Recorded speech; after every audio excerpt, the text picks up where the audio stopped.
Assalamualaikum warahmatullahi wabarakatuh. Waalaikumsalam warahmatullahi wabarakatuh. Ya, Alhamdulillah ada yang menjawab. Pak Syarifuddin Al-Makassari, bagaimana kabarnya? Alhamdulillah. Baik, Sas. Sehat Apa ya? kabar? Siap.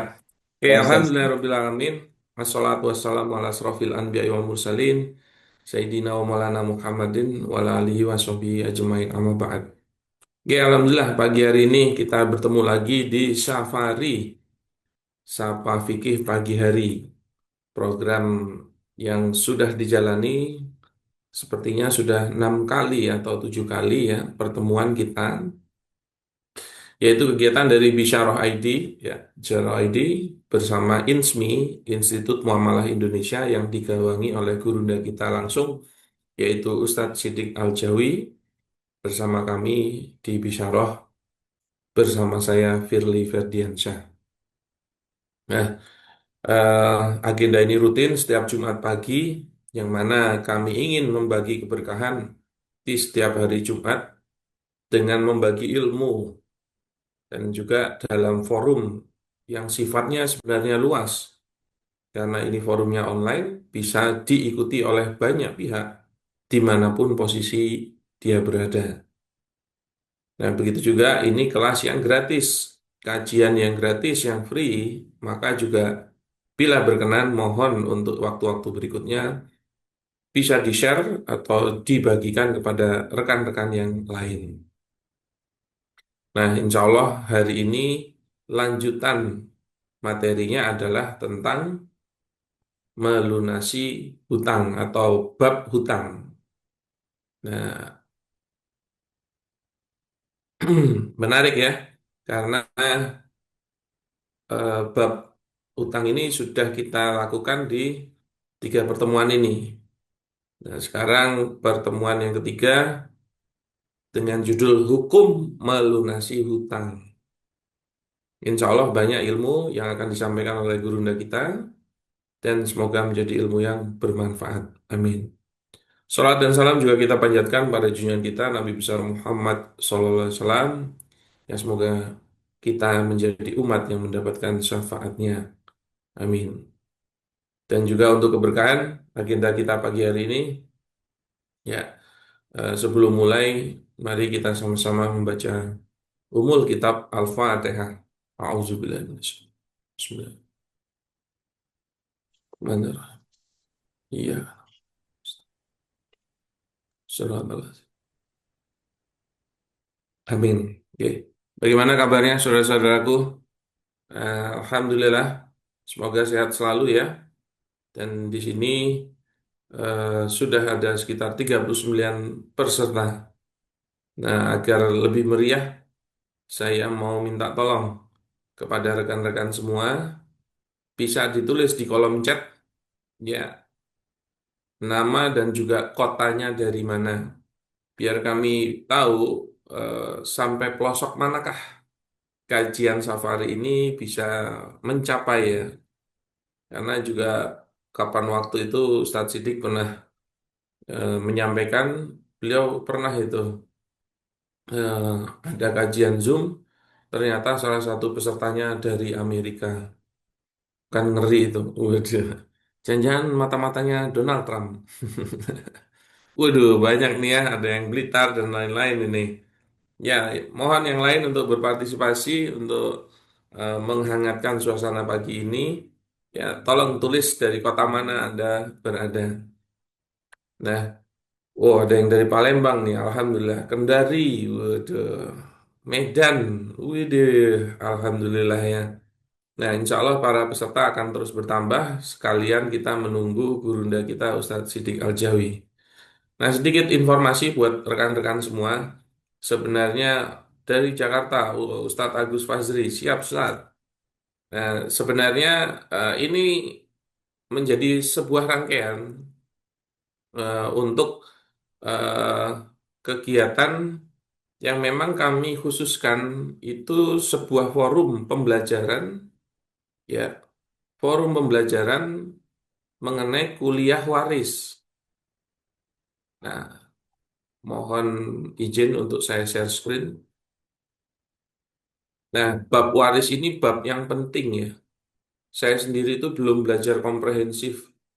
Nah, makanya Bisyarah dan Insmi mengagendakan pembelajaran tentang kuliah waris komprehensif.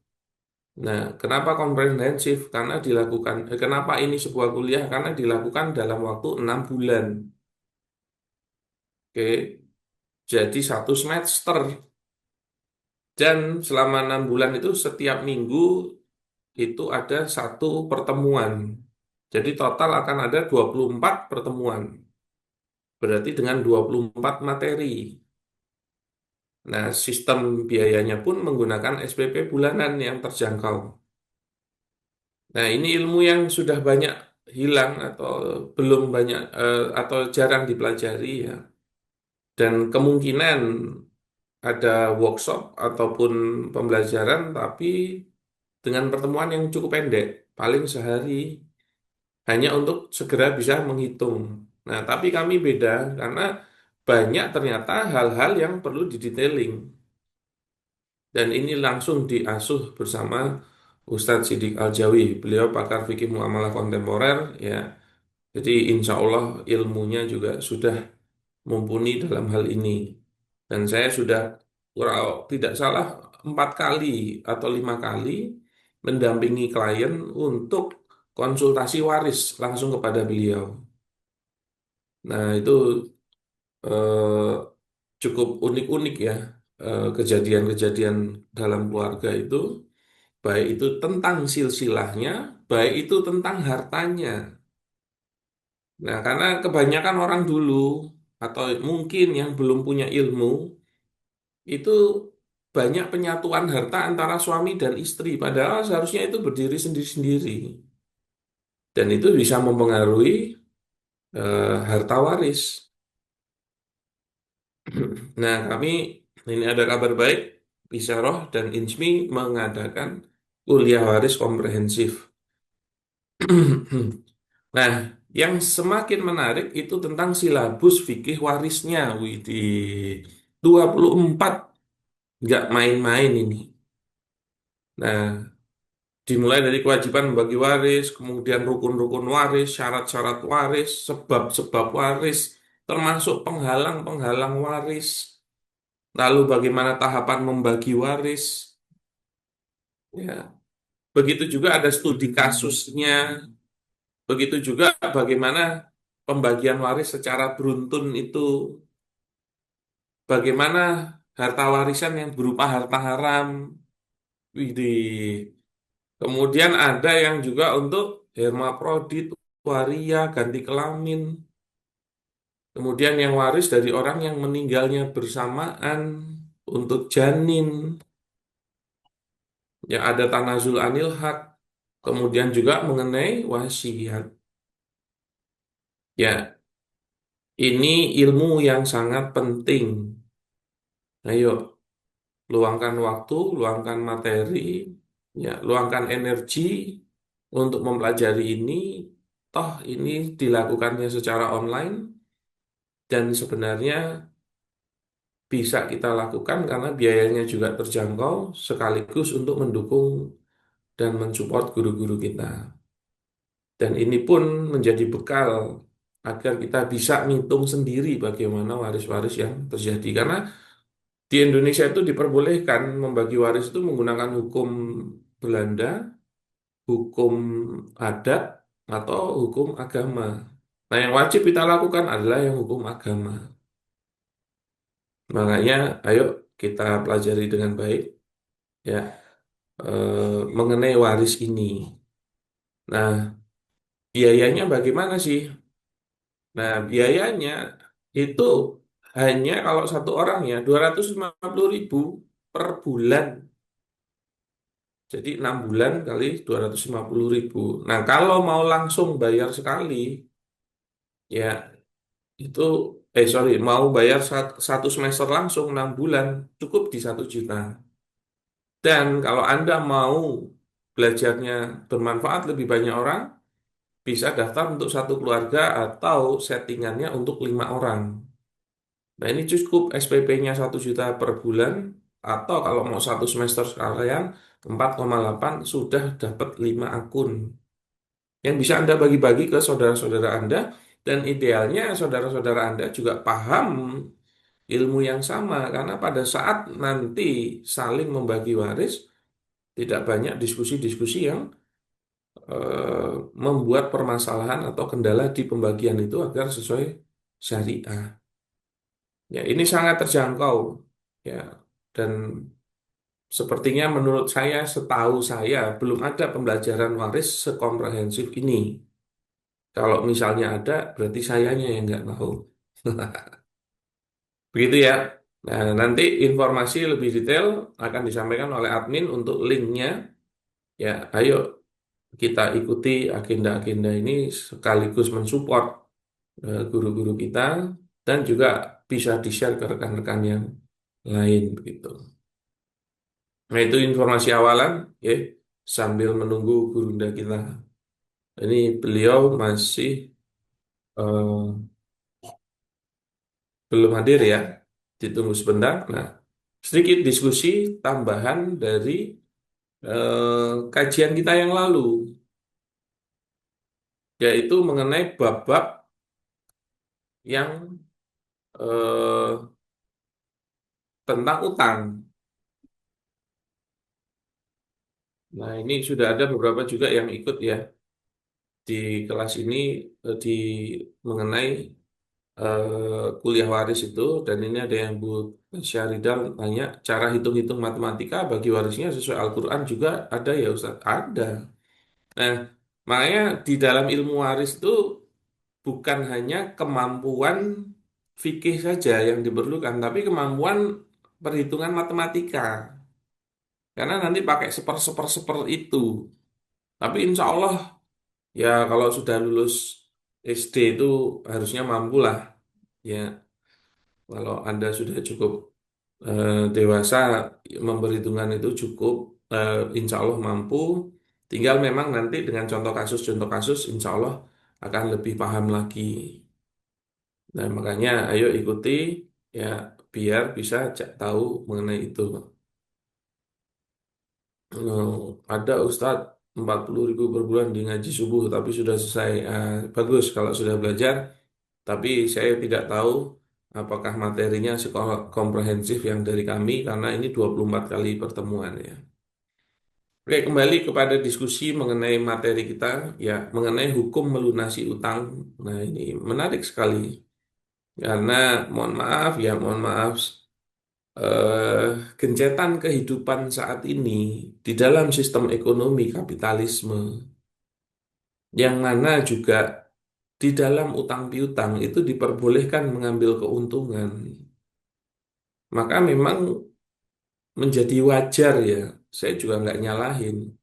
Banyak orang-orang yang saat ini terlilit hutang, ya, karena kebutuhannya tinggi, sedangkan penghasilan tidak tinggi. Ya, biasanya cara menutupinya ya dari hutang. Dan hukum asal hutang itu boleh. Bahkan kalau sudah mengenai nafkah yang hukumnya wajib, bisa saja salah satu solusinya itu ya berhutang. Nah, makanya biasanya terutama bapak-bapak atau seorang suami, dia banyak mempunyai, bukan banyak ya, mempunyai banyak ada utang gitu.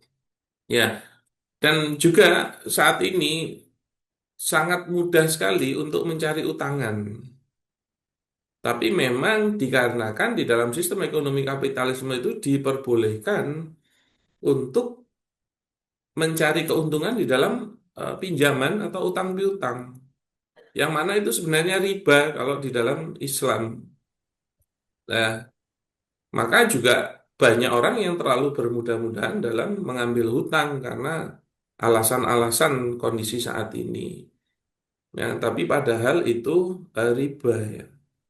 Nah, ini yang perlu kita pahami. Di dua pembahasan sebelumnya, kita sudah menyampaikan bagaimana hukum hutang itu, dan sebenarnya hukum asalnya boleh, tapi juga ada syarat-syaratnya.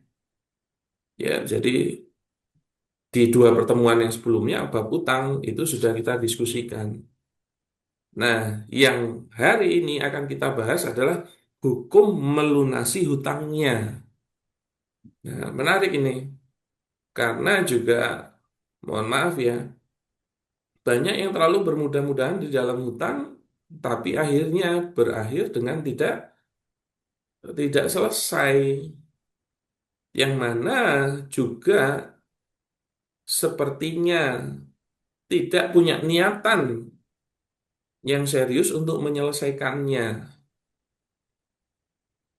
termasuk juga tidak berani untuk kehilangan harta-harta yang lain yang sebenarnya itu bisa untuk menyelesaikan utangnya.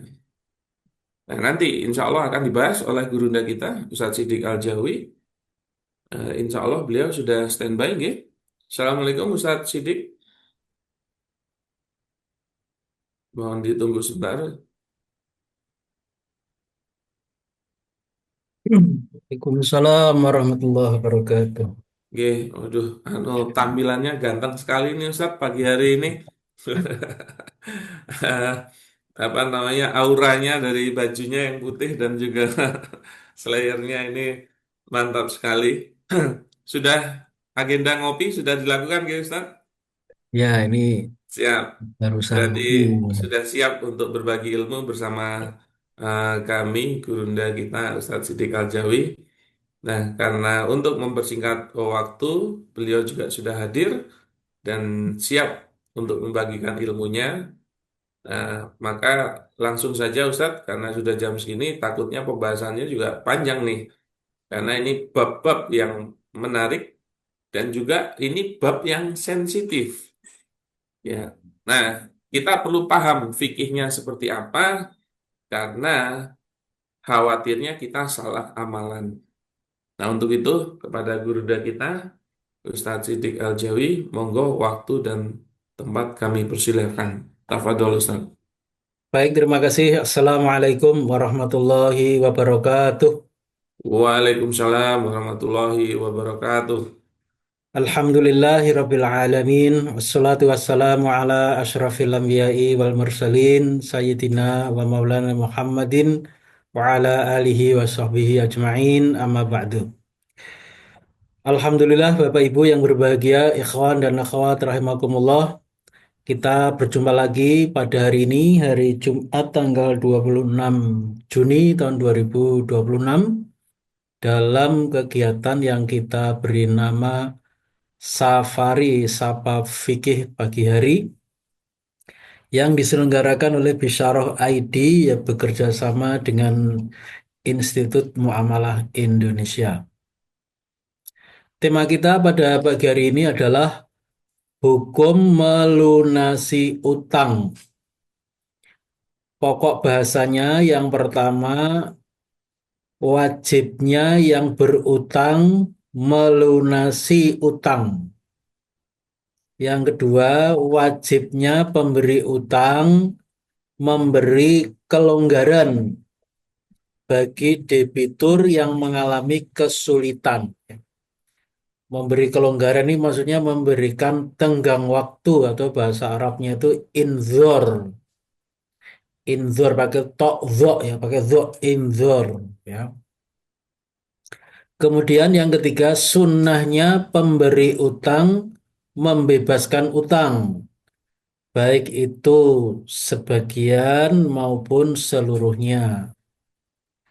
Nah, yang keempat, boleh hukumnya yang berutang meminta pembebasan utang. Nah, jadi ini eh, empat pokok bahasan yang berkaitan dengan hukum melunasi utang ini akan kita elaborasi satu-satu ya. Yang pertama ini adalah wajibnya yang berutang melunasi utang. Jadi wajib hukumnya pihak yang berutang atau debitur atau bahasa Arabnya itu al-madin ya. Jadi kalau teman-teman membaca kitab ada al-madin itu artinya orang yang berutang. Kalau yang memberi utang itu adain ya, adain itu yang memberi utang. Nah, secara syariah pihak yang berhutang ini wajib hukumnya melunasi utangnya. Ini berdasarkan dalil-dalil yang menunjukkan celaan keras kepada orang yang tidak membayar utang. Ya, jadi di dalam hadis-hadis itu ketika ada orang yang tidak membayar utang mendapat celaan yang keras sekali, maka itu menunjukkan membayar utang itu adalah wajib. Jadi kalau dalam kaidah usul fikihnya itu azammus syadid, celaan yang keras, ala tarkil fi'li, ya, celaan yang keras untuk perbuatan yang tidak dilakukan. Jadi seharusnya dilakukan tapi tidak. Kemudian dicela dengan keras di dalam ayat Quran atau hadis-hadis Nabi, yadullu ala annal fi'la wajibun. Ini menunjukkan bahwa perbuatan itu wajib, ya.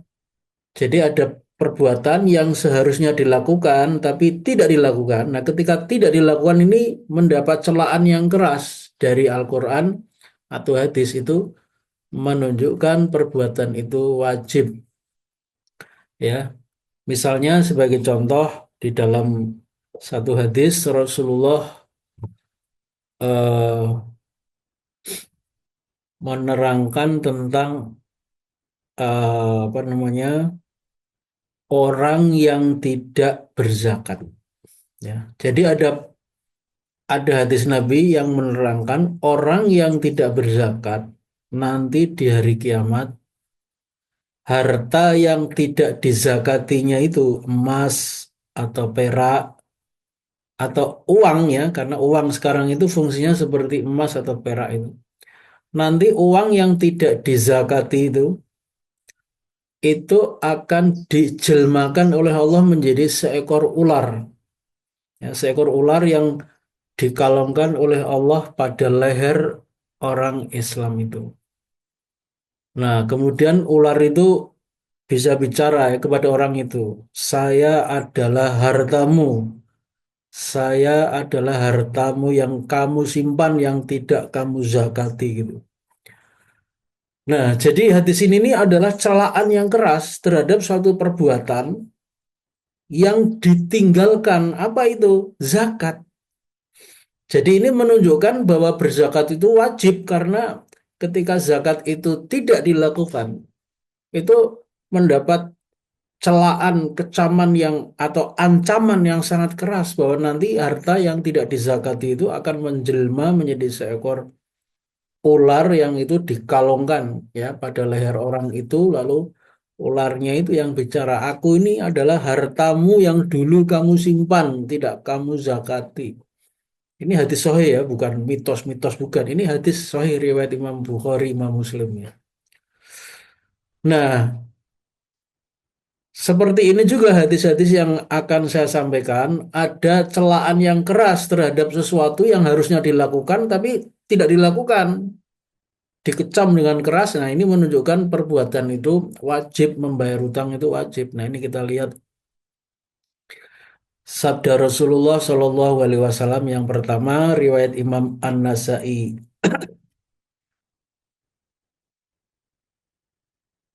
Ayyuma rajulin, kata Nabi, ayyuma rajulin yadinu dainan wa huwa mujmi'un an la yuwaffiyahu iyyahu laqiyallahu sariqon. Siapa saja yang berutang sedangkan dia berniat untuk tidak membayar utang itu kepada krediturnya, ya, maka ia akan menjumpai Allah pada hari kiamat dengan status pencuri atau maling. Itu riwayat Imam An-Nasai. Jadi menunjukkan membayar utang itu wajib karena begitu perbuatan ini, yaitu membayar utang itu ditinggalkan atau tidak dilakukan, ternyata diberi ancaman yang keras oleh Allah melalui Rasulullah, yaitu kalau orang itu berhutang itu niatnya saja sudah tidak mau membayar, ya berarti nanti ketika di hari kiamat itu statusnya itu pencuri atau maling, ya. Ini kan ancaman atau kecaman yang keras, ya, untuk perbuatan yang ditinggalkan atau tidak dilakukan, ya. Nah, hadis yang kedua, Rasulullah Shallallahu Alaihi Wasallam juga bersabda, "Man akhadha amwalan nasi yuridu ada'aha adallahu anhu, wa man akhadha yuridu itlafahu atlafahullahu." Man barang siapa akhadha yang mengambil harta-harta milik orang, yuridu ada'aha, tapi dia ada niat atau kehendak untuk mengembalikannya, adallahu anhu, maka Allah akan menolongnya untuk mengembalikannya. Waman akhudha yuridu itlafaha, tapi barang siapa yang mengambil harta orang lain dengan kehendak niatan menghabiskannya, itlaf, ya, tidak untuk dikembalikan, atlafahullah, maka Allah juga akan menghabisi dia, ya. Hadis riwayat Imam Al-Bukhari. Jadi ini kalau orang meminjam kemudian niatnya saja sudah ngemplang utang, maka ini alamat keburukan, ya. Mungkin Allah menghabisi orang itu bisa dalam arti eh, memang orangnya itu nanti terkena dampaknya. Mungkin dia akan mengalami musibah, ya, pada dirinya, pada tubuhnya, atau bisa jadi hartanya, ya, menjadi tidak berkah, atau mungkin keluarganya, ya, dan seterusnya. Kemudian yang ketiga, ini juga ada satu hadis yang mencela orang yang tidak membayar utang, khususnya bagi yang mampu. Rasulullah mengatakan matlul ghaniyyi zulmun. Menunda-nunda pembayaran utang al-ghani, ya, oleh orang yang kaya atau mampu. Zulmun adalah suatu kezoliman, ya. Jadi orang yang punya uang harusnya dia membayar, tapi ternyata tidak dilakukan, ya, ini zulmun, suatu kezoliman. Nah, ini berarti menunjukkan membayar utang sendiri wajib, dan di sisi lain ketika dia tidak membayar itu adalah kezoliman, dan yang namanya zolim itu tidak ada hukum lain, ya, kecuali dia berarti berbuat haram itu. Nah, tetapi hadis ini ada mafhum mukhalafahnya, ya. Jadi kalau menunda-nunda pembayaran utang ini dilakukan oleh orang yang mampu, itu zolim. Tapi kalau orangnya itu memang tidak mampu untuk bayar utang lalu tertunda pembayaran utang, apakah zalim? Jawabannya bukan kezoliman kalau memang tidak mampu, ya, itu. Kemudian yang keempat, Rasulullah bersabda, layul wajidi yuhillu irdahu wa uqubatahu. Menunda-nunda pembayaran utang oleh orang yang mampu, al-wajid, yuhillu telah menghalalkan, irdahu kehormatannya, wa uqubatahu dan menghalalkan sanksi untuknya. Nah, sanksi ini ukubat bahasa Arabnya, ya. Nah, di sini saya beri keterangan sanksi ini dijatuhkan oleh siapa? Oleh qadhi atau hakim syariah. Jadi yang namanya ukubat itu tidak ada yang menjalankan kecuali qadhi atau hakim syariah. Nah, ini sekarang ini diterapkan secara salah kaprah karena penerapannya akhirnya diterapkan oleh bank syariah atau BMT. Jadi kalau ada orang yang mampu bayar utang tapi menunda-nunda pembayaran utangnya padahal dia mampu tuh, maka nanti orang itu akan diberi sanksi oleh BMT, Baitul Mal wa Tamwil, atau bank syariah. Itu salah kaprah, mohon maaf saya katakan terus terang, ya. Itu keliru sekali walaupun itu difatwakan oleh DSN MUI, Dewan Syariah Nasional MUI itu saya katakan itu salah besar. Dalam kitab Nizamul Uqubat karya Syekh Abdurrahman Al-Maliki yang namanya menjatuhkan uqubat itu haknya imam atau khalifah, bukan haknya LKS atau lembaga keuangan syariah. Kok kemudian difatwakan sanksi itu dapat dijatuhkan oleh LKS istilahnya ya, lembaga keuangan syariah itu salah itu ya. Saya mohon maaf menyampaikan kalimat mungkin tidak sopan ya kepada DSN MUI ya, Dewan Syariah Nasional MUI, tapi itu memang keliru. Yang namanya ukubat dalam Islam, sanksi-sanksi ya, itu hanya khalifah atau imam di dalam negara khilafah, bukan presiden, bukan kerajaan, tapi bukan presiden atau raja ya dalam sebuah kerajaan atau monarki, tapi itu hanya imam atau khalifah saja dalam negara khilafah yang namanya ukubat itu. Ya, saya sudah pernah mengkaji persoalan ini secara mendalam. Nanti ada artikel yang Bapak Ibu bisa akses di situs saya sidikaljawi.com bahwa para ulama itu sudah sepakat bahwa ukubat itu tidak ada yang berhak menjatuhkan kecuali imam garis miring khalifah atau wakilnya. Ya, jadi yang namanya ukubat ini tidak bisa dijatuhkan oleh bank syariah. Lalu bentuknya lagi, bentuknya itu denda gitu. Wah, ini kesalahannya udah ganda. Denda itu sebenarnya ya riba. Dianggap sebagai ukubat namanya takzir. Takzir yang harusnya dijatuhkan oleh imam, dijatuhkan oleh bank syariah. Wah, itu fatwanya ada kesalahan ganda. Jadi tolonglah bapak-bapak, para kiai, para ustadz yang ada di DSN, Dewan Syariah Nasional MUI, tolong itu dikaji lagi. Fatwa yang membolehkan denda bagi orang yang tidak membayar angsuran padahal mampu, itu dikasih denda, itu dikasih hukuman bentuknya denda, itu dalilnya ya ini diantaranya. Padahal dalil ini tuh yang memberlakukan ukubat itu bukan lembaga keuangan syariah seperti BMT ataupun bank syariah, melainkan imam atau khalifah di dalam negara khilafah.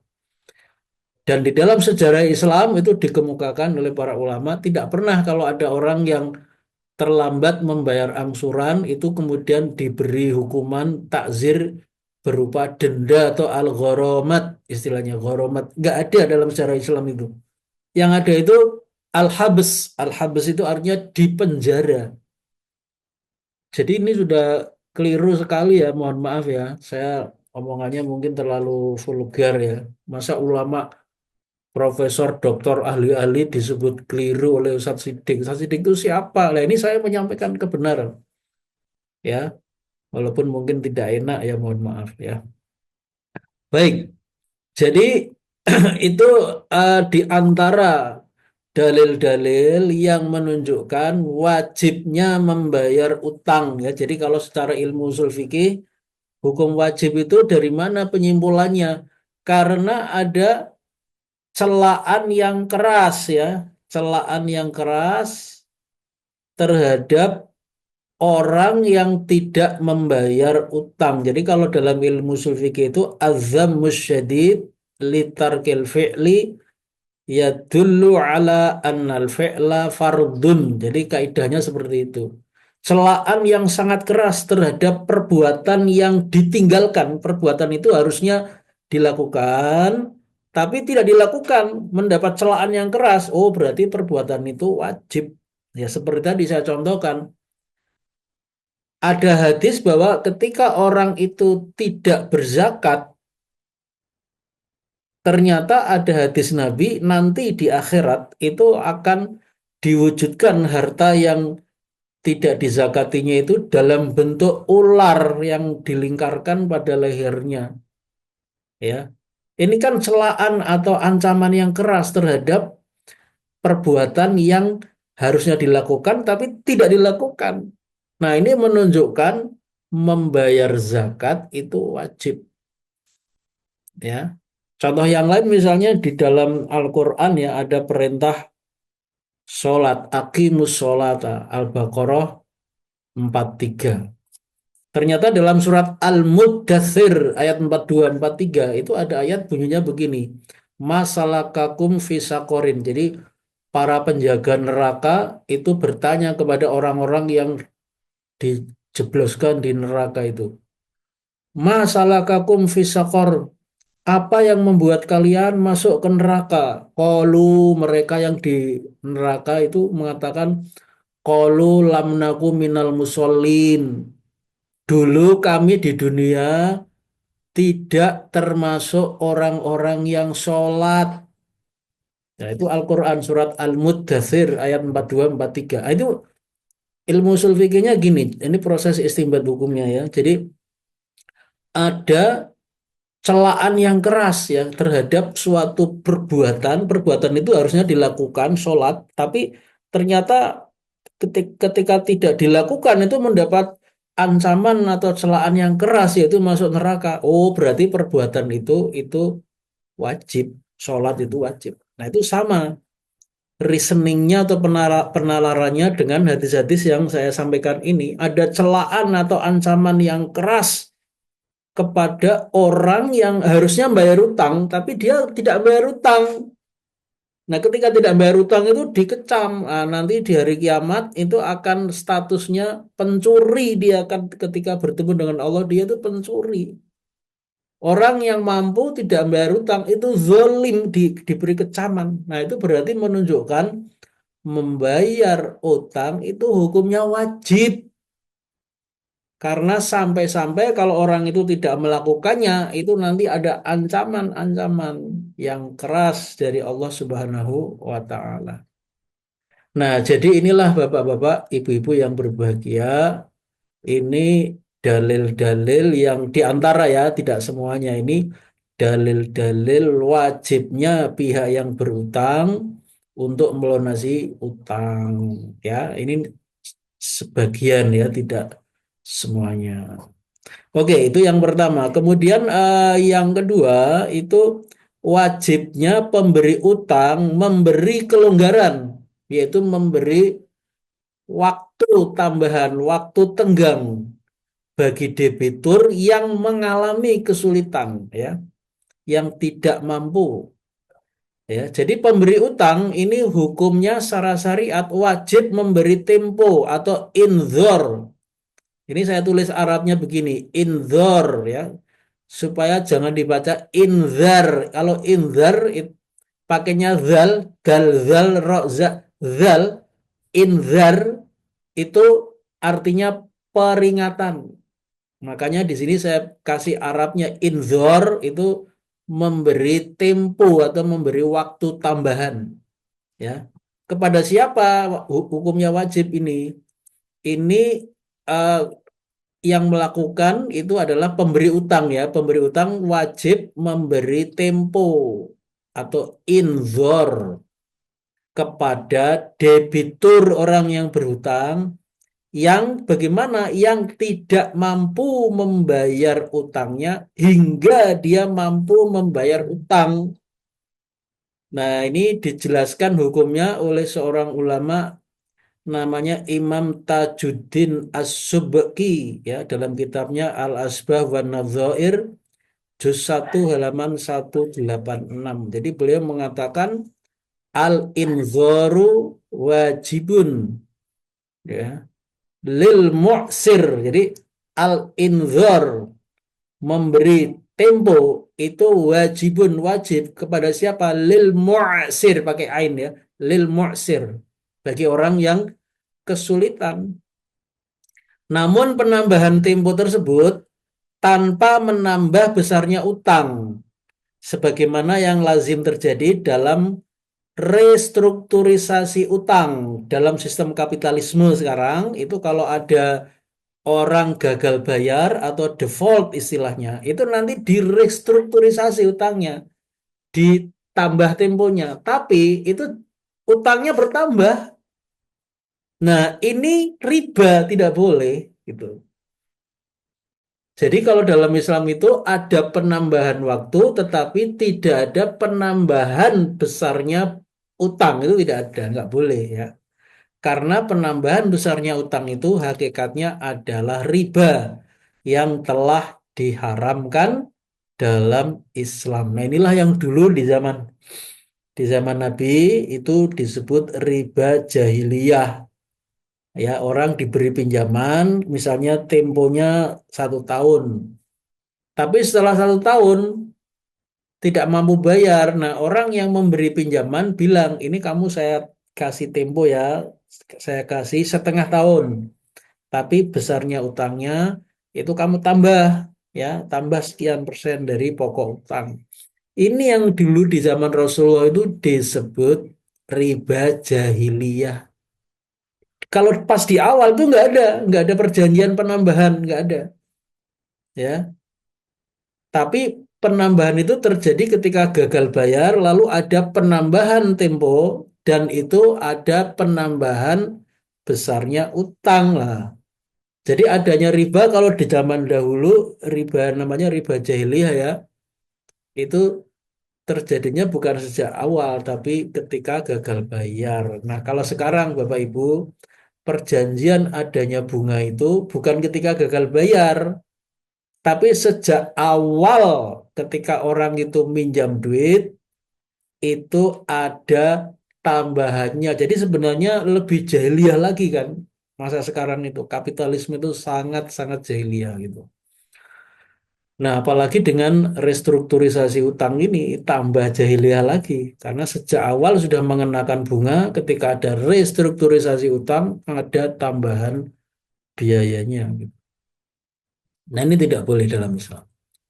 Apa dalil wajibnya kreditur ini memberi tempo kepada debitur yang tidak mampu sampai dia mampu membayar utangnya? Ini dalam surat Al-Baqarah ayat 280. Wa in kana dzu usratin fanadhiratun ila maisara. Jika orang yang berutang kepadamu itu dzu usratin, ya, dia dalam kesulitan, fanadhiratun, maka berilah tenggang waktu ila maisarah sampai dia memperoleh kelapangan.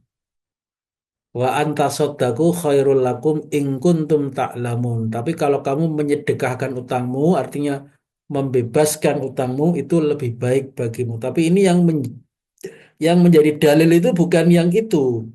Yang menjadi dalil atau dasar hukum ini yang saya beri warna kuning ini, ya, yaitu kalau orang yang berutang kepada kamu ini dalam kesulitan, mungkin dia pailit atau bangkrut, atau mungkin dia tidak sampai bangkrut, tapi mungkin ya mengalami hambatan-hambatan, sakit dan sebagainya sehingga tidak bisa bekerja, dan karena tidak bisa bekerja tidak punya uang untuk membayar utang misalnya.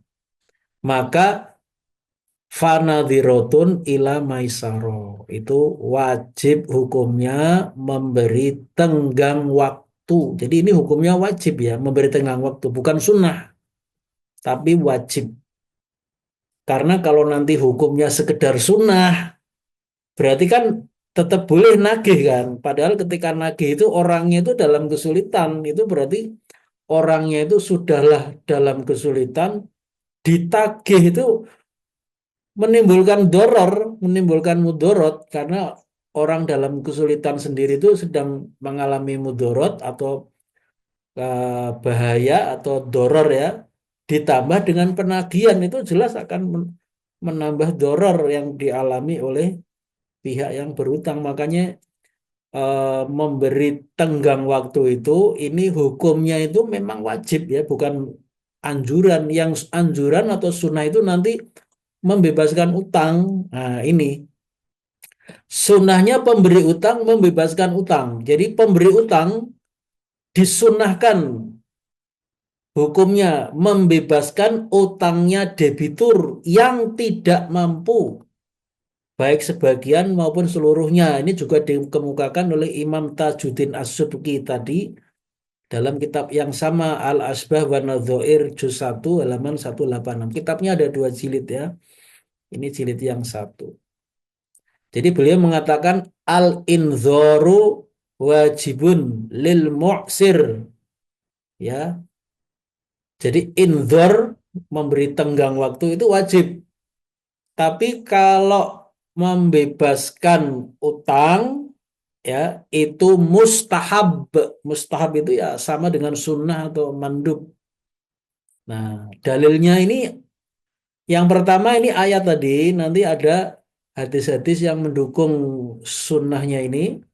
Nah, tapi ini dalil yang awal ini dari Al-Quran, surat Al-Baqarah 280 ayat yang tadi. Cuma yang menjadi dalil itu kalimat yang kedua. Jadi bukan wa in kana dzu usratin fanadhiratun ila maisarah, bukan ini, tapi yang kedua wa antasaddaqu khairul lakum in kuntum ta'lamun. Jika kamu menyedekahkan utangmu, artinya utangnya itu mestinya menjadi hak, tapi hak itu tidak diambil, itu lebih baik bagimu jika kamu mengetahuinya. Nah, ini menjadi dalil sunnahnya atau dianjurkannya orang yang memberi utang atau pihak kreditur itu memberikan pembebasan utang atau istilah teknisnya itu write off atau pemutihan utang.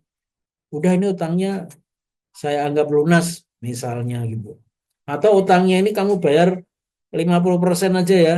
Oh ya Pak, makasih. Nah, jadi bisa seperti itu dalam Islam itu. Yang namanya hak itu bisa diambil, bisa tidak diambil. Hak apa? Yaitu hak untuk menagih utang itu. Nah, selain dalil-dalil Al-Quran, banyak hadis-hadis Nabi yang menjadi dalil disunahkannya pihak pemberi utang atau kreditur untuk membebaskan utangnya debitur yang tidak mampu, baik sebagian maupun seluruhnya. Di antaranya, ini ada satu hadis riwayat Imam Muslim dan Imam Abu Dawud. Rasulullah Shallallahu Alaihi Wasallam bersabda, "Man naffasa an mu'minin kurbatan min kurabid dunya." Barang siapa yang menghilangkan satu kesusahan dari kesusahan-kesusahan seorang muslim di dunia, naffasallahu anhu kurbatan min kurabi yaumal qiyamati. Maka Allah akan menghilangkan darinya satu kesusahan dari kesusahan-kesusahan pada hari kiamat. Wa man yassara ala mu'sirin yassarallahu alaihi fit dunya wal akhirah. Dan barang siapa yang memberi kemudahan kepada orang yang sedang kesulitan, mu'sir, yassarallahu alaihi, maka Allah akan memberi kemudahan kepadanya fit dunya wal akhirah, baik di dunia maupun di akhirat. Ya, jadi ini berarti kalau orang itu membebaskan utang itu ya memberi kemudahan kepada orang yang sedang kesulitan. Itu sesuatu yang sangat terpuji dalam Islam. Sehingga ini Allah Subhanahu wa taala melalui nabinya menjanjikan kalau orang itu memudahkan sesuatu yang sulit, ya orang lagi nggak punya duit, terus dibebaskan utangnya. Wah, ini nanti orangnya itu akan dimudahkan juga oleh Allah dalam urusan-urusannya di dunia dan di akhirat. Kemudian ada yang kedua, Rasulullah Shallallahu Alaihi Wasallam bersabda, "Kana rajulu yudayinun nasa." Ada seorang laki-laki yang biasa memberi utang kepada orang-orang. Fakana yaqulu li fatahu, dan dia berpesan kepada pembantunya, "Idza ataita mu'siron fatajawaz anhu." Jika kamu datangi mereka untuk menagih, ya, tapi mereka dalam kesulitan, maka berilah kelonggaran. La'allallaha an yatajawaza anna. Ya, semoga dengan begitu Allah memberi kelonggaran pula kepada kita pada hari kiamat nanti. Falaki Allahu fatajawaza anhu. Lalu Rasulullah bersabda, maka orang itu pun berjumpa dengan Allah pada hari kiamat, lalu Allah memberi kelonggaran kepadanya, ya, dengan mengampuni dosa-dosanya. Hadis riwayat Imam Al-Bukhari. Jadi ini menjadi dalil bahwa kalau orang punya hak untuk nagih, ternyata yang ditagih itu ada kesulitan. Lalu kemudian diberi kemudahan, ya, mungkin dibebaskan utangnya 100% atau mungkin 50%. Nah, itu nanti oleh Allah juga akan dibegitukan. Awalnya dia punya 100 dosa, ya mungkin 100 dosa itu akhirnya dianggap nggak ada dosa atau hanya 50 dosa dari 100 itu. Jadi seiring dengan apa yang dilakukan di dunia, Allah akan memberi balasan yang setimpal nanti di akhirat. Kalau memberi kemudahan di dunia, memberi kemudahan juga Allah itu kepada orang itu di hari kiamat. Nah, gitu. Kemudian yang ketiga, Rasulullah bersabda, "Anna rajulan mata." Jadi ada seorang laki-laki yang meninggal dunia, fadakhalal jannah. Kemudian dia masuk ke dalam surga. Faqila lahu, lalu ada yang berkata kepada orang itu, ini sudah masuk surga ya, ditanya sama temannya, "Ma kunta ta'mal?" Apa amalanmu sewaktu di dunia? Kok kamu bisa masuk surga? Misalnya mungkin temannya heran, apa sih yang kamu lakukan dulu di dunia? Qal, ya, orang itu mengatakan, fa imma dzakara wa imma dzukira. Dia lalu menyebutkan atau dia diingatkan. Faqal, dia kemudian mengatakan, "Inni kuntu ubayyi'un nasa." Dulu saya ketika di dunia pernah berjual beli dengan orang-orang. Fakuntu ungziru al-mu'siro. Dulu saya memberi tangguh, memberi tempo kepada orang yang kesulitan. Jadi ketika ditagih nggak punya duit, oh ya, nanti aja pokoknya sampai ada duit ya, santai aja, aman ya, diberi kelonggaran. Wa atajawwazu fis sikah au fin naqdi faghfira lahu. Ya, lalu saya memberi tangguh kepada orang yang kesulitan dan memberi kelonggaran dalam urusan keuangan atau dalam pembayaran.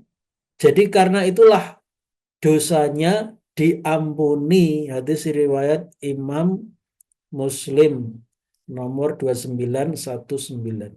Nah, jadi ini bayangkan Bapak Ibu, orang yang dalam utang piutang itu dia sebenarnya punya hak untuk menagih, tapi ya udahlah, nggak usah bayar, saya udah ikhlas. Itu ada value-nya, ada nilainya itu. Bukan sia-sia, nanti balasannya insya Allah di akhirat. Ya, dia memberi kemudahan kepada orang-orang yang nanti dia dimudahkan oleh Allah, diringankan dosa-dosanya karena memberi kemudahan di dunia ketika dia mau nagih kepada orang, ternyata orangnya, aduh mohon maaf Pak, duitnya belum ada, kasihanilah saya Pak. Ya udahlah, nggak usah aja. Loh, maksudnya nggak usah gimana Pak? Udah, saya ikhlaskan. Nah, kalau seperti itu, insya Allah dia diberi kemudahan juga di akhirat. Kemudian yang keempat, ini hadis riwayat Imam Ahmad, Imam Muslim, Imam Ibnu Majah, Imam Ad-Darimi. Talaqqatil malaikatu ruha rajulin mimman qablakum. Nabi mengatakan para malaikat mengambil ruh atau nyawa seorang laki-laki dari kaum sebelum kamu. Ya, faqalu, para malaikat berkata kepada orang itu setelah nyawanya dicabut, malaikat bertanya, "Ambil taminal khair, apakah kamu pernah melakukan kebaikan?" Ya, dia mengatakan, "La, aku nggak pernah melakukan kebaikan." Ya, mungkin karena takut juga ya ditanya malaikat, "Kamu pernah nggak melakukan kebaikan?" Nggak pernah, takut gitu. Qalu, ya, para malaikat itu malah yang mengatakan, "Tazakar, cobalah kamu ingat-ingat." Orang itu lalu mengatakan, "Kuntu udayyinun nas." Oh ya, ingat, dulu saya pernah memberikan utang kepada orang-orang, fa'amuru fityani an yungziru al-mu'siro. Dulu saya pernah memberi pinjaman ya kepada orang-orang, lalu saya perintahkan kepada pembantu saya supaya memberi tangguh kepada orang-orang yang berada dalam kesulitan. Wa yatajawazu 'anil mu'sir, dan supaya mereka itu apa namanya, sampai mereka lapang untuk melakukan pembayaran. Maka disitulah kemudian Allah berfirman, ya, Allah tajawazu anhu, kalau begitu berilah kelapangan juga kepada orang ini.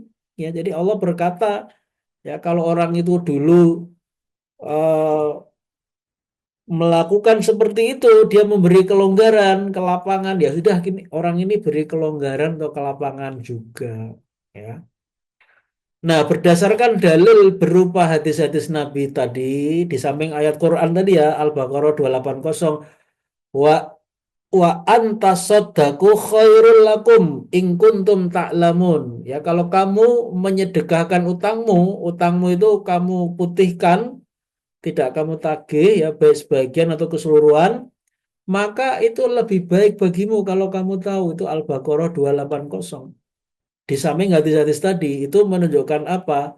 Disunahkannya pihak pemberi utang untuk membebaskan utangnya debitur yang tidak mampu, baik sebagian atau keseluruhan. Nah, disinilah Bapak Ibu sekalian, keadilan dan keindahan Islam dalam urusan utang piutang. Bagi pihak yang berutang atau debitur, Islam itu memberi peringatan dan ancaman yang keras agar kalau berutang, dia harus betul-betul memenuhi janji untuk membayar utang itu. Jangan sampai ngemplang utang. Nanti kalau ngemplang utang, di hari kiamat itu statusnya pencuri alias maling. Ya, keras sekali itu. Ya, tapi bagi yang memberi utang, Islam itu juga memberi dorongan yang dahsyat supaya memberi kelapangan, memberi tempo tadi ya, bagi debitur yang tidak mampu, bahkan dijanjikan surga oleh Allah Subhanahu wa taala melalui utusannya yaitu Rasulullah Shallallahu alaihi wasallam. Masya Allah. Yang terakhir, ini boleh hukumnya yang berutang meminta pembebasan utang.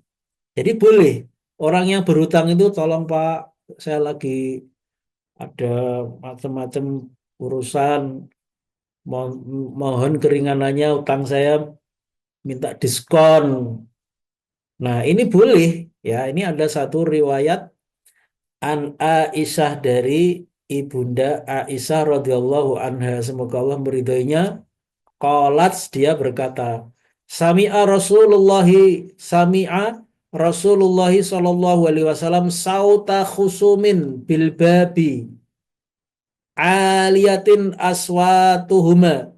Aisyah mengatakan Rasulullah mendengar suara persengketaan di depan pintu. Jadi di depan pintu Nabi di luar itu ada orang bersengketa, ya.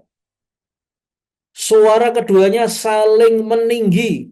Wa idza ahaduhuma yastaudi'ul akhar wa yastarfiquhu fi syai'in. Ternyata salah satu di antara keduanya meminta pembebasan utang dari lawannya dan meminta agar berbuat baik kepadanya tentang sesuatu. Ya. Wa huwa yaqulu, sementara yang satu lagi mengatakan, wallahi la af'alu, demi Allah aku tidak mau melakukannya. Jadi yang diminta membebaskan utang itu, tolong Pak, utangnya mbok diringankan. Aku tidak mau, demi Allah aku tidak mau melakukan pemotongan utang, ya. Nah, setelah itu fakharaja alaihima Rasulullah sallallahu alaihi wasallam. Kemudian Rasulullah keluar dari rumahnya menemui keduanya lalu berkata, Ainal muta'alli 'alallahi la yaf'alul ma'rufa. Siapa tadi yang bersumpah kepada Allah tidak akan berbuat baik? Tidak akan berbuat baik itu maksudnya dia bersumpah tidak akan membebaskan utang. Nah, maka kemudian orangnya mengatakan, Ana ya Rasulullah, aku wahai Rasulullah, Nah, walahu ayyudzalika ahabba. Ya kalau begitu ya terserahlah dia. Kalau memang dia mau saya bebasin utang ya saya bebasin. Tuh. Nah, jadi ini artinya orang ketika dia itu minta dibebaskan utang itu boleh dia meminta itu. Makanya hadis ini kemudian diberi sarah. Sarah itu artinya penjelasan. Imam Nawawi memberikan sarah atau penjelasan fil hadisi dalilun ala annahu la ba'sa bimithli hadza. Di dalam hadis ini terdapat dalil yang menunjukkan bolehnya praktek semacam itu, yaitu pihak yang berutang meminta pembebasan utang dari yang memberi utang. Walakin tetapi bisarti ala yantahi ilal ilhahi wa ihanatin nafsi, tapi dengan syarat tidak sampai mendesak terus-menerus atau sampai merendahkan diri sendiri. Ya, itu nih syaratnya dikemukakan oleh Imam Nawawi dalam kitab Syarah Sahih Muslim juz ke-10 halaman 220. Wallahu a'lam. Baik, saya kira itu. Terima kasih. Barangkali kalau ada pertanyaan boleh silakan. Assalamualaikum warahmatullahi wabarakatuh. Waalaikumsalam warahmatullahi wabarakatuh. Siap, Ustazi. Alhamdulillah ilmunya sudah tersampaikan dan sangat menarik. Ternyata saya juga baru tahu adanya kewajiban memberi kelonggaran pembayaran. Ternyata hukumnya wajib ya. Nah, cuman mungkin ada S dan K-nya juga tidak terus sebegitunya. Termasuk bagaimana dalam kondisi saat ini yang orang sangat bermudah-mudahan sekali dalam berutang. Nah, nanti saya ada pertanyaan sedikit Ustadz yang mungkin lebih eh, menjurus ke dalam.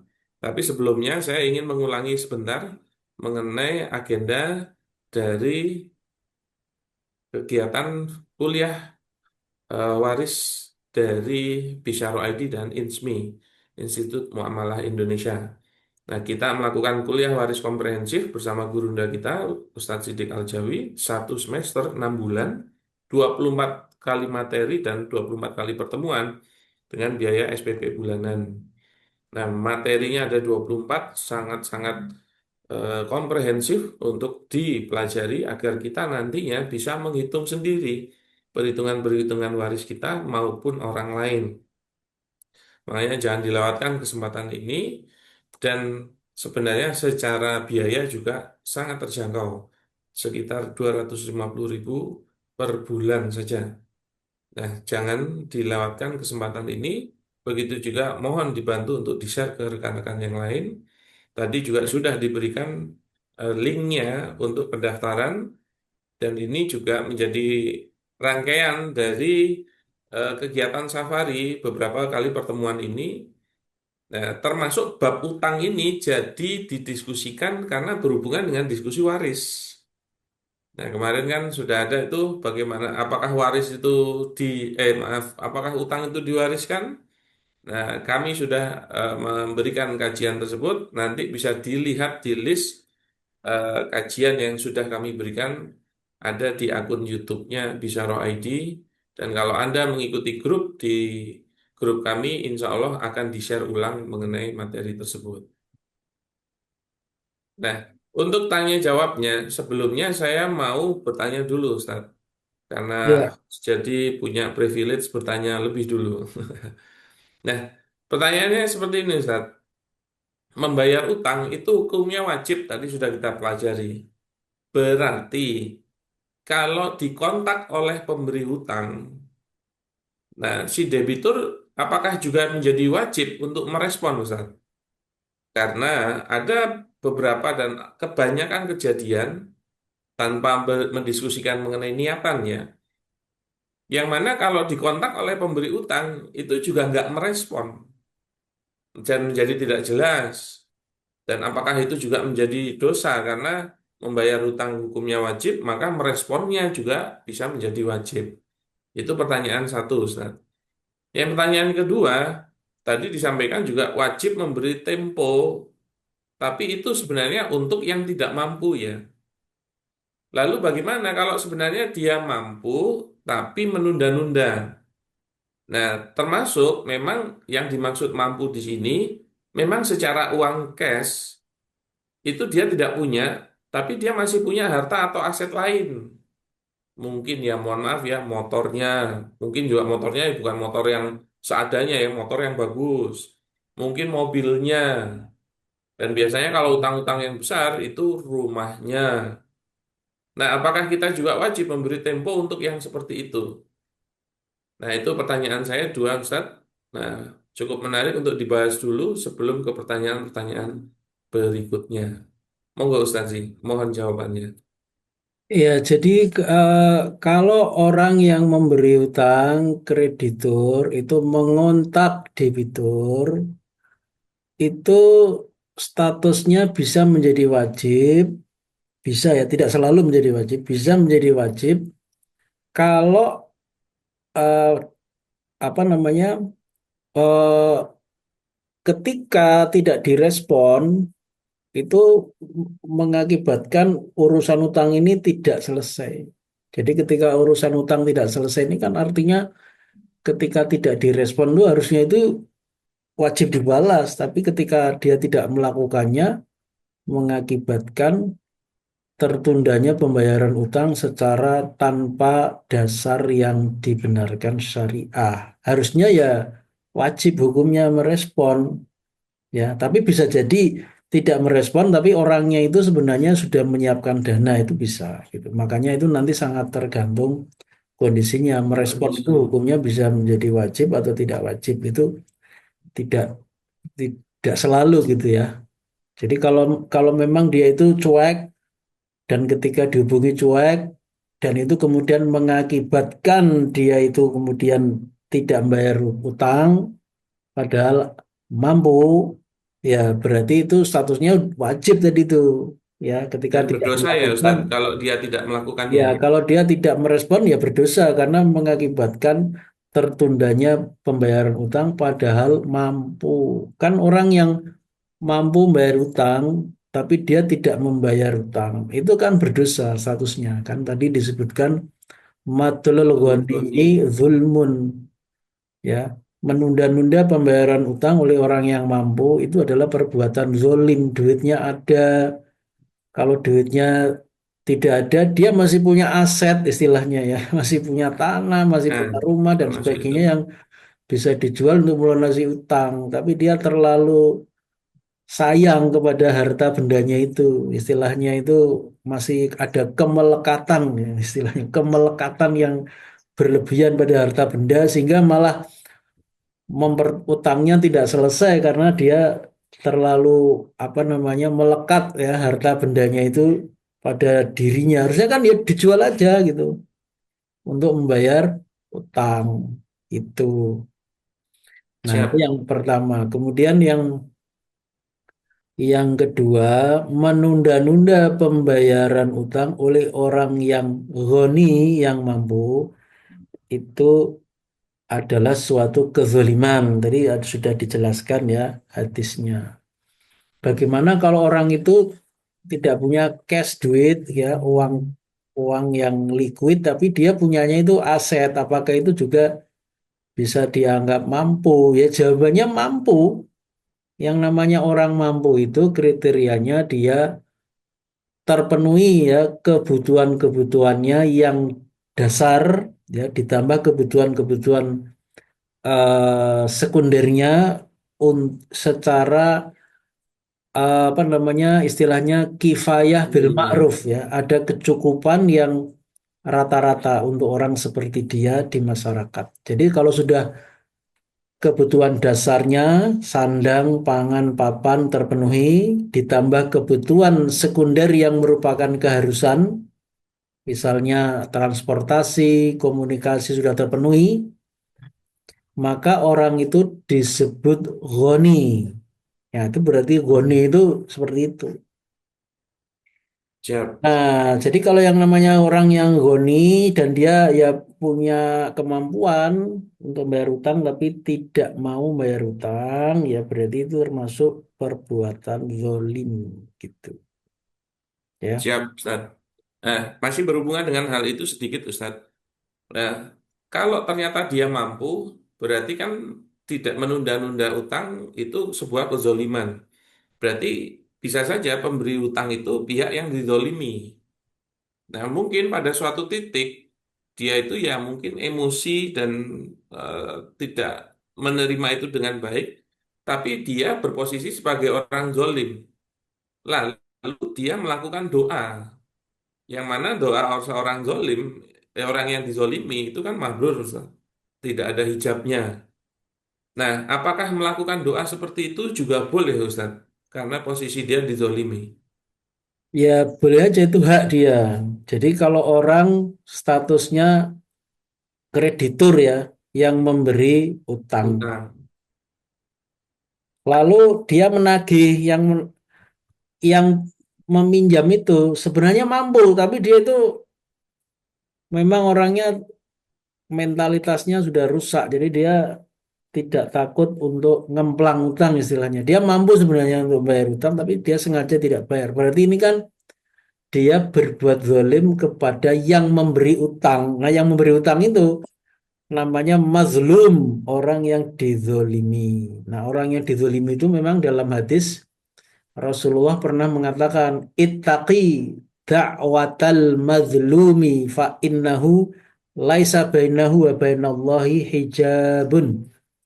Ittaqi, takutlah kamu da'watal mazlumi, akan doanya orang yang dizolimi. Hendaklah kamu itu takut karena antara dia dengan Allah tidak ada hijabnya, tidak ada penghalang. Jadi doanya itu akan bleng, itu akan tembus kepada Allah langsung, tidak terhalang apapun karena posisinya sebagai mazlum. Tapi yang namanya berdoa seperti ini adalah hak, bukan kewajiban. Jadi kalau dia mau berdoa boleh, tapi kalau dia milih saya kasihan kalau nanti berdoa nanti khawatir dikabulkan oleh Allah, kasihan saya. Akhirnya dia nggak menggunakan haknya untuk berdoa. Ya silakan. Jadi itu Ya, namanya hak ya. ya, ya, ya. Mendoakan yang buruk itu kepada orang yang berbuat zalim kepada kita itu hak. Kalau kita lakukan boleh mendoakan yang buruk, ya Allah semoga dia mati dalam keadaan tergencet kereta api, dia tabrakan ya Allah. Jadi dia mendoakan yang jelek-jelek. Yang semacam itu boleh kalau posisinya itu dia dizolimi gitu. Tapi itu kalau dia meninggalkan tidak melakukannya, ya masih berharap orang itu bertobat, ya itu tidak masalah juga. Apa namanya hak, ya itu bisa dilakukan, boleh tidak. Mm. Begitu juga tadi ada anjuran-anjuran untuk ada sunnah untuk melonggarkan utang ya Ustadz ya. Iya, iya. Jadi tinggal mau ngambil yang mana haknya atau juga melakukan amalan sunnah. Siap Ustadz, menjadi jelas. Ini ada pertanyaan berikutnya. Nah ini tentang status di akhirat pertanyaannya Ustadz. Satu, sebagai orang yang utang, masihkah kelak dimintai tanggung jawab di akhirat jika yang menghutangi sudah merelakan untuk tidak dibayar? Nah, karena yang menghutangi sudah capek menagih alias terpaksa merelakan. Satu. Yang kedua, secara hukum sanksi, adakah sanksi untuk orang yang malas atau minimal upaya untuk bayar utang, sedang dia juga bukan berlebihan. Jadi kemampuannya ya pas-pasan, tapi mudah-mudah dalam hutang. Nah, monggo Ustaz. Jadi gini, kalau seseorang itu sudah apa ya pihak yang berutang itu sudah mengikhlaskan, ya berarti sudah gugur kewajiban bayar utangnya itu. Tapi kalau orang itu sebenarnya masih ada ganjalan dalam hati, ya sebenarnya itu dia membebaskan utang itu tidak sah sebenarnya. Yang namanya membebaskan utang itu ya memang harus benar-benar ikhlas, bukan kemudian masih ada ganjalan. Kalau ada ganjalan kan berarti itu istilahnya ada unsur keterpaksaan. Kalau dalam muamalah dalam Islam itu mestinya ridho sama ridho, ya. Di dalam surat An-Nisa ayat 29, ya ayyuhalladzina amanu la ta'kulu amwalakum bainakum bil batil illa antakuna tijaratan antarodin minkum. Hai orang-orang yang beriman, janganlah kamu saling memakan harta di antara kamu dengan jalan yang batil, melainkan dengan jalan perniagaan yang terjadi secara suka sama suka, ridho sama ridho di antara kamu. Ini surat An-Nisa 29 ini mensyaratkan kalau dalam berbagai muamalah itu harus ada keridhoan ya, atau kalau dalam kosakata bahasa Indonesia yang sering dipakai itu keikhlasan gitu loh. Jadi kalau memang betul-betul orang itu membebaskan utang dari pihak yang diutangi, ya dia memang betul-betul ridho. Kalau memang dalam hatinya masih ada ganjalan itu ya berarti belum selesai urusannya itu. Ya, Tapi Afwan Ustaz sudah dikaulkan nama dia, walaupun di hatinya mungkin ya masih ada ketidakikhlasan. Berarti yang dihukumi kaulnya atau juga ketidakikhlasan itu, Ustaz? ya yang dihukumi itu ya zahirnya apa yang terucap. Kalau masalah dalam batinnya itu ternyata dia sendiri belum ikhlas ya itu berarti kesalahan dia. Jadi secara hukum Hmm. kalau sudah terucap ini utangmu sudah aku bebaskan. Puas, puas. Jadi kan dia sebenarnya marah tuh, tapi omongannya itu membebaskan utang, tapi saya utang-utangmu berapa? 1 miliar, Pak. Kamu udah saya tagih sampai 5 tahun nggak bisa bayar. Udah sekarang utangmu itu saya hapuskan. Puas. Nah itu kan sebenarnya nggak puas dalam hati ya. Dia tanya kayak gitu. Berarti Ya itu kan jadi ini, terserah redaksinya gitu kan, Ustaz? Yang jadi dihukumi kan redaksinya. jadi di dalam hadis Nabi itu Rasulullah mengatakan nahnu nahkumu bizohir. Jadi kita itu menghukumi, menjudge itu sesuai dengan yang zahir. Wallahu yatawallas sarair. Sedangkan Allah itu yang mengurusi yang batin-batin itu nanti Allah. Yang penting itu kalau zahirnya itu utangmu sudah saya bebaskan. Ya sudah itu yang berlaku. Masalah dia masih dalam hatinya masih gerundel atau masih ada ganjelan dia urusannya dia dengan Allah. Nah ini Hmm. mungkin nanti eh kayaknya penting ya kita kaji yang namanya al-ibro. Al-ibro itu pernyataan membebaskan utang itu kalau dalam Islam itu namanya al-ibro ya. Nah, Hmm. bagaimana itu pembebasan utang itu hukumnya? Nah itu barangkali nanti menarik ini Ustadz Firly kajian tentang utang piutang ini Ya, banyak sekali. Jadi mungkin nanti mungkin minggu depan kan kita masih ada satu lagi ya mau dibahas apa enggak tentang doa-doa ya, ya. doa-doa Karena tadi ada pertanyaan juga, Ustadz. Apa uh, ikhtiar bumi dan langit untuk menyelesaikan utang?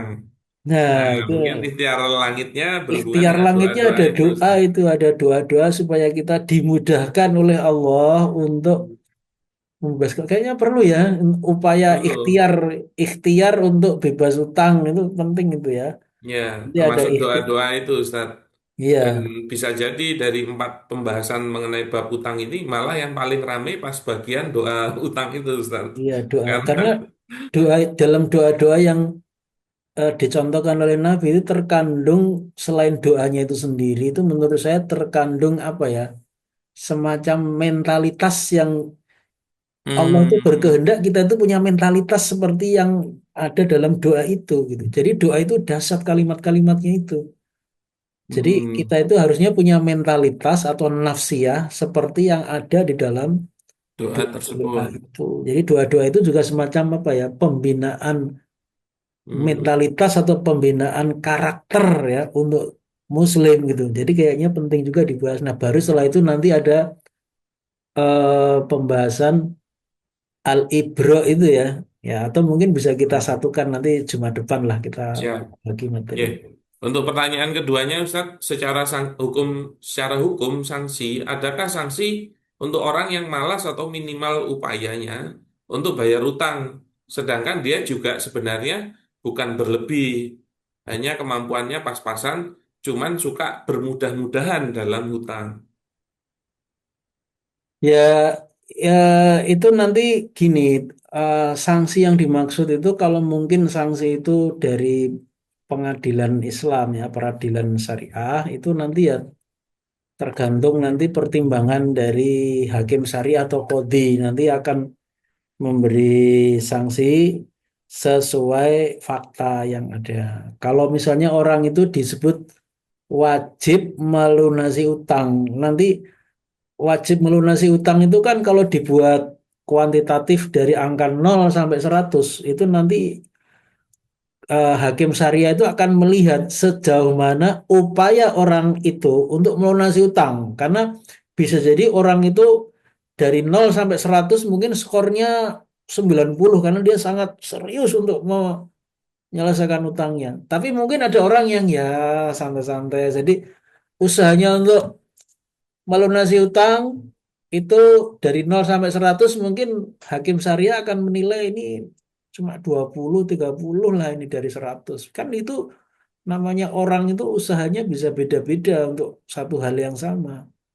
Nah, jadi nanti kalau ini oleh pihak kreditur dia itu mempersoalkan atau menggugat debitur di pengadilan syariah, maka nanti akan dilihat oleh hakim syariah sejauh mana keseriusan orang itu. Kalau memang dia itu udah serius tapi ada hambatan ini, hambatan itu ya nanti mungkin kodi atau hakim syariah ya mungkin hanya memberikan sanksi yang ringan ya. Sanksi yang ringan itu bisa hanya berupa nasihat atau kecaman ringan gitu. Ya. Tapi yang Saya jadi itu. masalah kan kodi atau peradilan syariahnya saat ini yang masih jadi pertanyaan juga. Jadi ada kendala berikutnya untuk masuk Ya, ke ada kendala sistem hukum yang ada. Jadi memang kita ini ya siap siap. Iya, siap ditakdirkan siap oleh Ustaz. Allah hidup dalam sistem hukum yang non-Islam. Nah, ini juga Ya. menjadi tantangan Dampaknya yang juga sampai seperti ini berat ya Ustaz, ya. sekali gitu. Iya. Siap. Oke. Pertanyaan berikutnya Ustaz sebelum kita tutup nanti. Ustadz, apakah wajib hukumnya bagi kreditur atau pemberi utang untuk selalu mengingatkan kepada debitur atau yang berutang untuk segera membayar atau melunasi hutang? Karena pernah ada teman berutang, tapi sudah 2 tahun belum dibayar sama sekali, di mana kami hanya mengingatkannya sesekali. Pripun, Ustaz? Ya, sebenarnya itu bisa disepakati dalam perjanjian. Kalau dalam perjanjian itu apakah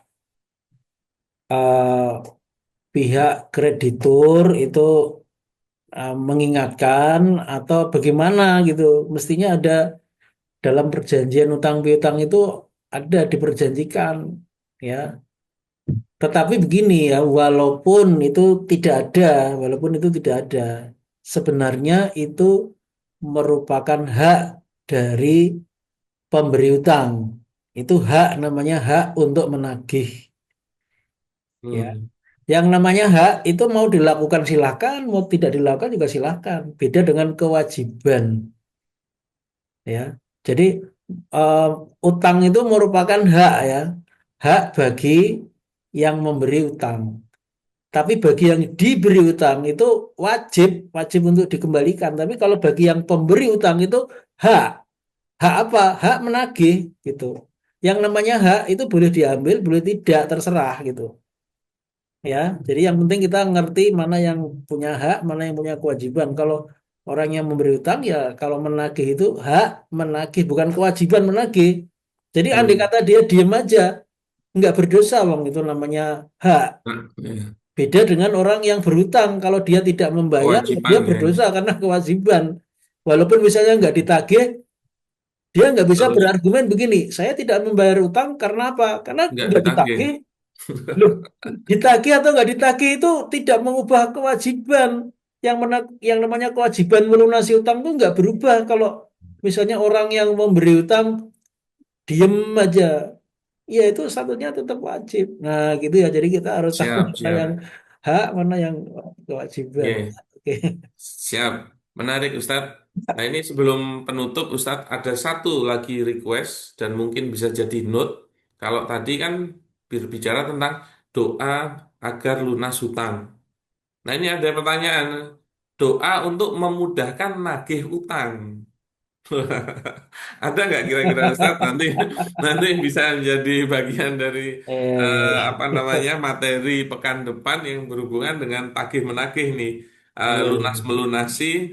Nah di sini requestnya adalah doa untuk dimudahkan nagih utang. Nah, ini dari sisi pemberi utang kayaknya ini Ustadz doanya, bukan dari sisi penerima hutang begitu Ustadz. Ya, Bisa sebenarnya dinot. ada itu doa itu. Ada doa-doa yang umum ya, paling tidak itu. Hmm, Kan ada doa pakainya doa Rabbi umum ya shrahli berarti Ustadz ya. sadri wa yassirli amri. Wa yassirli, ya Allah, yassir mudahkan li untukku amri segala urusanku. Nah, segala urusanku ini urusan macam-macam, urusan rumah tangga, urusan bekerja, termasuk urusan menagih hutang nih bagian dari keumuman kata amri segala urusanku. Jadi bisa doanya Allahumma yassirli amri gitu aja. Allahumma yassirli amri, ya Allah mudahkanlah untukku segala urusanku.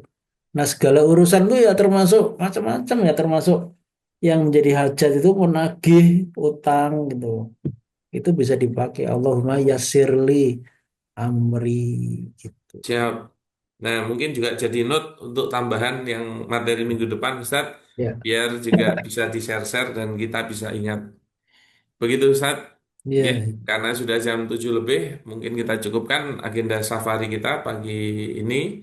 Ya, sekali lagi ada informasi di kolom chat tentang info dan pendaftaran kuliah waris komprehensif. Jangan dilewatkan kesempatan ini. Insya Allah akan kita mulai di akhir Juli.